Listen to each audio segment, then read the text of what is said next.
Hello सांगवानी नमस्कार। मुझे छात उपरक आसती भाविली आप सहित कथा जी कौन आसला मोर कपड़ा पत्र बहुत हो जाता बालकोनी जगह हो ना तो से छात आनी पकईदेलु कहीं खरा हो जो भाई सुखीज जल्दी मो भाई आसलु सीढ़ी कौन छिड़ाई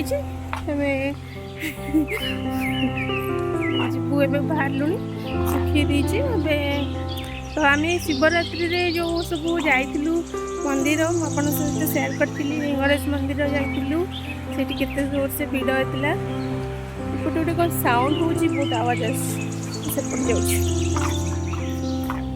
जाम चलती तो आम जाइलु जो राति आम जाइलु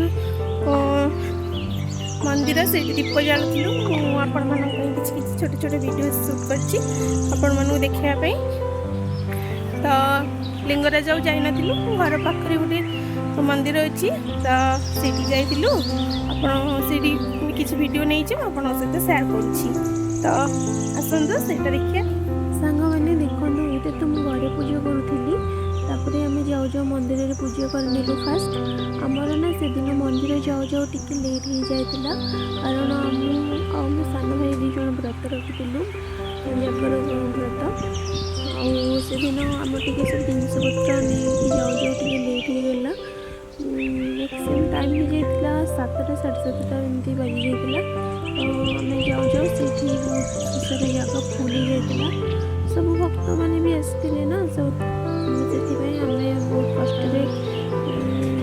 जगह पाइलु भल जगह पाइलु बसिक भगवान सामने दीप जलुलु से फास्ट आम पूजा कर सारिका फास्ट से दीप बसैलु तापर आम भगवान नाम जप करूँ तो महाशिवरात्रि रे आम तो जल भी स्पर्श कर देह तो बहुत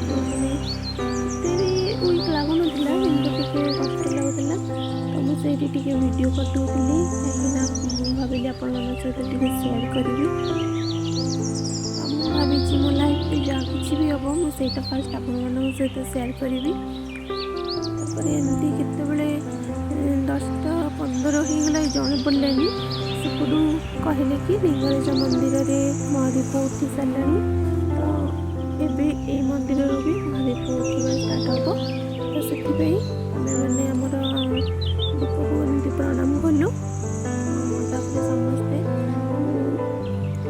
छिड़ा जाइलु महादीप उठा टाइम बहुत ही खुशी लगे कारण मुझे जानी सब वर्ष एमती वेट करी थाए महाशिवरात्रि जो महादीप उठा से आज को प्राय 6-7 वर्ष है महाशिवरात्रि व्रत करुँची तो मो निज जो दीपटा मुझे बसई से साइड रखीदी कारण किए जब चढ़ीज कि कौन हो तो आमर तो ये दीप जाना सरीगला महादीप ये उठो तो आसतु देखा महादीप केमती उठुची आमती से ऊपर को नौ महादीप को सीटा मुझे सहित ये भिडियो सेयार करुँची।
तो सांग मैंने महादीप उठी सारा तापर आम मैंने प्रणाम करिकी भोग नहीं कि घर को आसिलु। तो घर को आसिकी तो टिके पानी पिया है तापर मुझे आमर सागु पानी रे भिजे जाइतिला। तो से सागु को मुझे कदली क्षीर और नड़िया तो मु करुछि आपिल को छोट छोट करिकी से कट करिकी मु पकेबी। तो मु सागु पणा फास्ट टाइम बनाऊँगी मो लाइफ रे। तो एमती तो बनाती मु देखी तो से प्रोसेस रे मु बनाऊँगी। तो देखंतु तो मुझे आपिल गुरा भी एबे से मिक्स करदेवी। आउे जो मु छेना जो आमर पड़े मु आगु जो छोट बड़े आमर पणा हुए देखे समस्ते छेना पकाती। तो छेना ना बहुत खोजी खोजी मिललानी आमको कौटी भी। तो से रसगोला आमर भोग होता व्हाइट कलर रसगोला। तो से सब को मुझे आणिकी से तो छेना तैयारी होची। तो जदि छेना न मिलवा ताहले एमती रसगोला को छोट छोट करिकी आम से पणा पकई पार बहुत ही टेस्ट लगे। तो मुझे भी पकेली समस्ते खाइलु बहुत ही बढ़िया लगे। तो सांग मैंने तो मुझे किसी सागुपणा बनई महाशिवरात्रि रे। तो से गोलमरीच पकईले बहुत ही बढ़िया लगे। तो मोर पेसेंस नाला तो मुझे आउ कि पकई पार्ली। तो एमती भाव में मुझे सागुपणा बनई सागुरे चीनी क्षीर नड़िया कदली आउ एपेल आउ एमती रसगोला आउ कि अंगुर देकी मुझे बनई सागुपणा। तो सांग मैंने जदि भिडियोटी भल लगी आपको ताहले गोटे लाइक करदे। तो प्लीज़ आपण मानक भल पाइबा सपोर्ट मत निहाती दरकार। आपण को भल पाइबा नथिले तो किसी भी हो पारिबनी। तो प्लीज़ निजर सांग भौणी निजर फैमिली भाविकी स्नेह देवे। रोची सांग मैंने जय जगन्नाथ लव यू।